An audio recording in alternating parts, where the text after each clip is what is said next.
I need somebody in my room immediately. I have been waiting. I want this guy off. But there have been some frustrating moments that have been harder for me to deal with. Mostly how long it takes for people to respond to the call button. I don't know how I've let myself get in the position that I'm in. It's a big adjustment to being around a lot of temptation with the food we have in the apartment. But Dr. Now warned me about that, and I'm still pushing myself to work hard and hit Dr. Now's goal. Stephen reflects on his hospital stay. Brace yourselves, here comes a twist. Stephen has been in the hospital for over a month and expresses that while it's challenging, he appreciates following his health regimen. He feels overall positive about his progress. Just when you think he's settling in, the mood takes a turn. Okay, I'm gonna need help with my right leg. Back into the bed, I can get the left one in. I've been in the hospital now for a little over a month and it hasn't been too bad. It's hard, but it feels good to do what I'm supposed to be doing. Stephen discusses frustrations. Guess what's brewing? He shares his irritation about the slow response to his call button, highlighting a moment of frustration. This incident underscores his struggles with patients and his expectations from the hospital staff. Stick around, because things are about to heat up. There's a blinking green light, so they know when I'm waiting and when they're taking too long. And they should really respond faster, but they don't.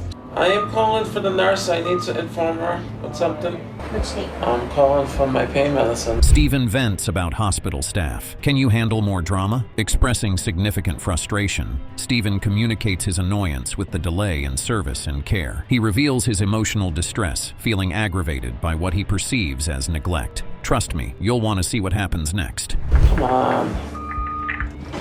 I have to call them and check on things, or nothing happens. Hey, honey.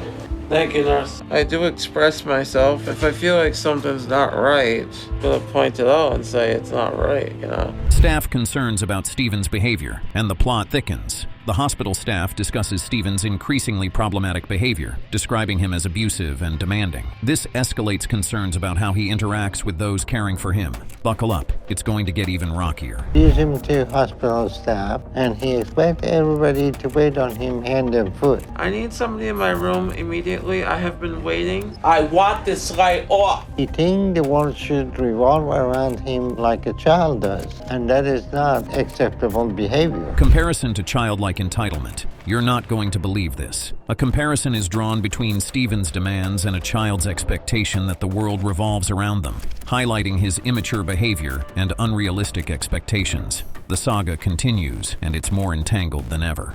Why do you realize that? Let me put it in plain thing. He came from up north, but this is Texas. Yes, it is. You're gonna have to shape up in Texas and behave like people in here. All right? Yes, sir. I don't want to hear of this issue again. Yes. And if I do, then this is going to be a very different conversation. All right. All right. Nice to see you, Dr. Nazada and Mario. Nurse addresses Stephen's behavior. Did that really just happen? A nurse confronts Stephen about his inability to get along with the hospital staff, urging him to mature and adjust his attitude. This interaction points to ongoing behavioral issues that are affecting his care. Watch out, the next bit is a doozy. And that's because I don't feel good, you know what I'm saying? You know that. I never seen any patient like Stephen. He asking for pain medicine every 15 minutes, and then he spilled urine on the floor. I'm just really upset, okay? Doctor's ultimatum to Stephen. Things are about to get real. Dr. Nazar addresses Stephen's behavior directly, warning him that continued abuse towards the staff will lead to a significant change in his treatment plan. This marks a critical moment where medical care is contingent on behavioral improvement. The reaction is just around the corner, and it's a jaw-dropper. You will not be admitted back. I've been good. I swear I apologize to everybody. If you want to stay in the program, you need to find a place to stay because you're not staying here anymore. So your father needs to set you up somewhere else. I don't have anywhere else to live. If you say you have nowhere at all, I will have you drop in homeless shelter in a few minutes. Doctor declares Stephen's treatment finished. This is a game changer. After repeated behavioral issues, the doctor informs Stephen that he can no longer be helped in this setting, suggesting that his behavior has led to this drastic decision. The aftermath is a must-watch, so don't go anywhere. Steve, there is no room for negotiation in here. This is not going to be tolerated by anybody. I'll do anything for another shot. You want to help, you don't abuse people around you. And you call your dad. Come pick you up. Can you call him? Very well. Final warning and consequences. Never saw that coming, did you? Stephen receives a stern warning that his behavior will no longer be tolerated, and he is advised to arrange alternative living arrangements, as he will not be allowed to stay in the hospital. The next chapter is about to unfold, and it's a real cliffhanger. But Stephen is so far off the chart from what we have ever experienced that there is no systematic approach to him, aside from how you teach a child to behave. But he also is very smart, and he knows how to manipulate everybody around him. And he will do whatever it takes to get his way. Reflection on Stephen's choices and manipulation. Here's the kicker. The episode concludes with a reflection on Stephen's manipulative tactics and his reluctance to genuinely change, pointing out the fundamental choices he faces regarding his behavior and treatment. What comes next? Stay tuned to find out how it all pans out. No matter what you're addicted to, it all comes down to a choice. Either he wants to change and he's willing to try, or he isn't. I'm really sad and scared right now. And I can't believe this is happening to me. Can you even imagine being in his shoes? Silas shares the heart-wrenching difficulties of his life right now, confined to his bed because of his overwhelming weight. He opens up about the deep sorrow and relentless frustration he feels missing out on the joys of family life, all because of his unstoppable love for food. You've got to stick around to see what happens next. I'm so big now, I'm just stuck in my bed all day long. The life I live right now is miserable. Not no life for anybody to live. And I hate it, because I'm not only missing out on my life, I'm missing out on my family's life. All because I love food so much that I can't stop eating. It's absolutely gut-wrenching to hear him talk about his daughter like that. Silas reveals the powerful motivation for his transformation is his daughter, Neve, who sadly has never seen him up and about. His critical health concerns prompt the doctor's drastic decision to keep him hospitalized on a strict diet and eventually transition him to a rehab facility to work on regaining mobility. Buckle up, because his journey to recovery is just getting started. But she's one of the big reasons I'm doing this. I don't know how I've let myself get in the position that I'm in. The solution is to stop. Right, exactly. But the reality is, you haven't wanted to stop eating. You feel like it's time to do something about it? I'm very concerned if we send you home, you won't survive long. So we're gonna need to keep you here in the hospital on a controlled diet. You won't believe the strides he's making. In a truly heartwarming reveal, Silas shares a significant moment as he stands and walks, demonstrating his progress to his daughter and wife, Jessica. He discusses the tough adjustments to living amidst constant food temptations and how he's diligently working to hit Dr. Now's challenging goals. But hold on, the best is yet to come. It's so good to see my daughter, to show her and Jessica the progress I'm making, and to prove to them things are going to be different. It's a big adjustment to being around a lot of temptation with the food we have in the apartment. But Dr. Now warned me about that, and I'm still pushing myself. This is where the magic happens. Dr. Now gives the green light for Silas's weight loss surgery after witnessing his unwavering commitment and hard work. Post-surgery, an overwhelmed Silas feels a surge of gratitude as his weight plummets, significantly improving not just his health, but his entire family life, culminating in a heart-melting marriage proposal which Jessica joyously accepts. Wait till you see what's next. It's a real tearjerker. Today we are performing a gastric sleeve on Silas. All finished. All right, surgery went very well. I've been pushing myself to get under 375, so I'm hoping I did that. Come a long way from being over 700 pounds to being under 400. So we get you to your target weight less than a year. Awesome, that sounds amazing. Here comes a huge slice of freedom pie. A year and a half down the line, Silas can now join in on outdoor activities like fishing, a stark contrast to his previous incapacitated state. He reflects on his life-changing transformation, highlighting his newfound ability to walk without assistance, which has dramatically uplifted his quality of life. But there's more to come. You won't want to miss it. If I just grab that right there. Huh? But I got it. Step on in. Looking good there. Yeah, we've got you. We got you. A little over a year and a half ago, there's no way I'd be able to even get out of bed, much less go outside and get on a boat. I'm so big now, I can't do anything on my own. And it's been that way for me for 2.5 years. But using a walker would have made it just about impossible to be able to do this. So I made it my goal to start walking on my own. Feel the excitement in the air. It's palpable. Silas takes his family to the zoo, fully enjoying and participating in the outing, a far cry from his days confined to a bed. He shares the exhilarating joys of living actively and how gaining independence has revolutionized life for his entire family. Gear up. The emotional roller coaster isn't over yet. I'm taking my family to the zoo today, Come on, girls. Go see some animals. and we're all excited about going out and having a fun day. Look at the baby goat. I want a goat. We should get a farm. I am loving life now because I'm no longer this burden that my family has to take care of every day. I'm living life with them now, instead of watching everything pass me by from my bed. What a game changer we're seeing here. Silas is plotting the next steps towards his skin removal surgery, signaling he's nearly hit his target weight. During a delightful day at the zoo, he actively mingles with his family, showcasing a stark transformation from a life once bound to bedridden misery to one bursting with physical activities and laughter with his kids. The journey's taking an even more inspirational arc just around the corner. Losing it to food ever again. I can't believe how much life has changed. Silas gets as active as he can. He wants to do as much as he can. Takes the kids everywhere, does everything with them. It's amazing how well he's done. I'm so proud of him. I'm very proud of him because he intends to spend more time with me and my sisters. So Dad, take me home. Y'all have a great time. Thank you. But now that he's better, I know he's going to be here forever. Are you ready for this whopping dose of inspiration? Reflecting on his monumental journey, Silas expresses profound gratitude for his second chance at life, recognizing the persistent emotional and physical efforts required to maintain his newfound health and weight. He celebrates his deepest happiness and eagerly anticipates all the activities he can now partake in, with a life no longer restrained by weight. Keep watching, because his story of transformation is far from over. I'm the happiest I've ever been in my life, and I'm excited about all the things I can do now, and the possibilities that are out there for me now. Now that my weight's not holding me back, because I can live my life to the fullest now, and that's what I intend to do. Can you even imagine? Irene details the huge roadblocks her weight brings into her everyday life, pointing out that she leans a ton on her family and friends for basic stuff due to her limited mobility.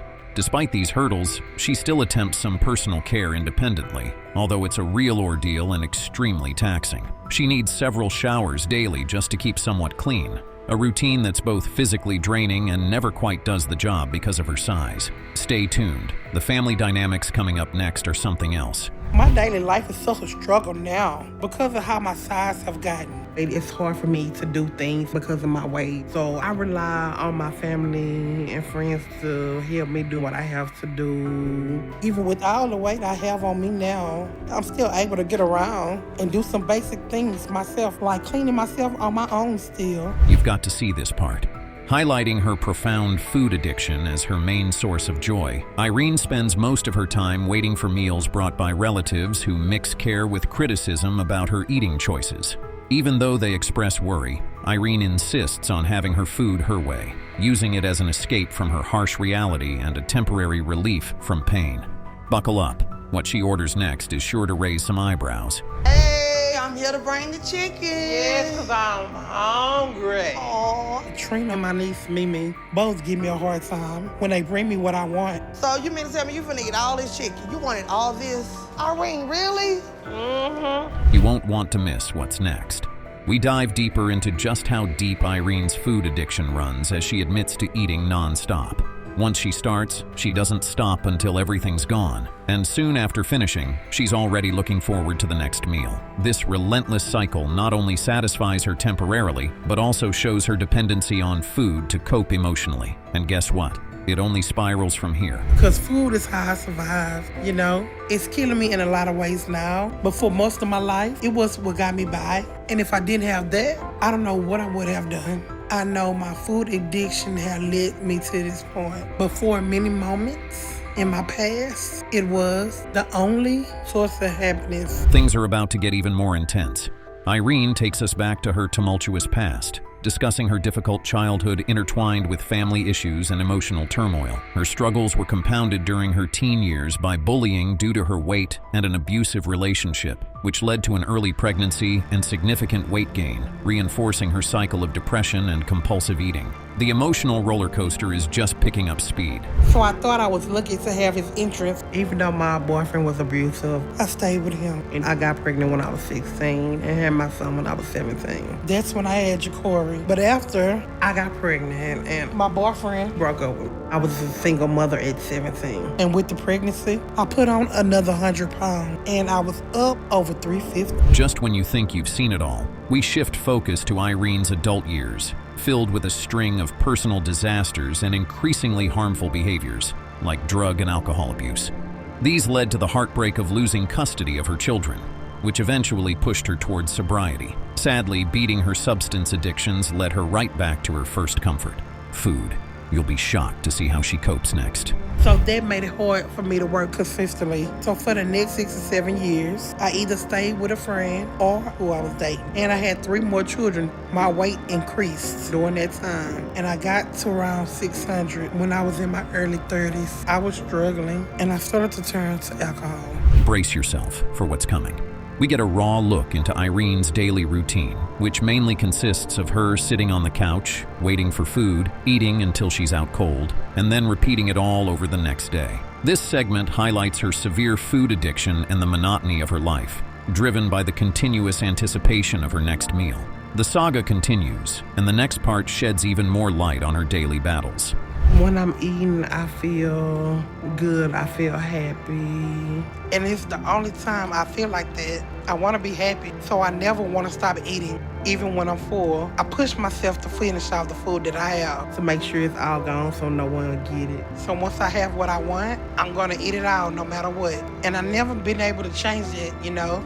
It's good. Strap in for this wild ride. Gino kicks things off by detailing the daily battles with his weight, where even sleeping wrong can lead to agonizing pain. Moving around has become a Herculean task, leaving him to wince and grunt at every turn. The struggle is real, folks. Buckle up, the journey's just starting.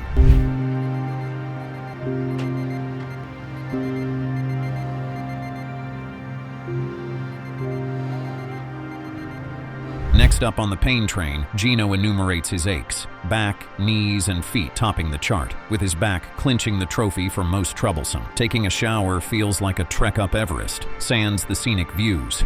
Tough times indeed. And you thought your day was tough? Wait till you see what's next. What hurts on my body the most is probably my back, knees, and feet.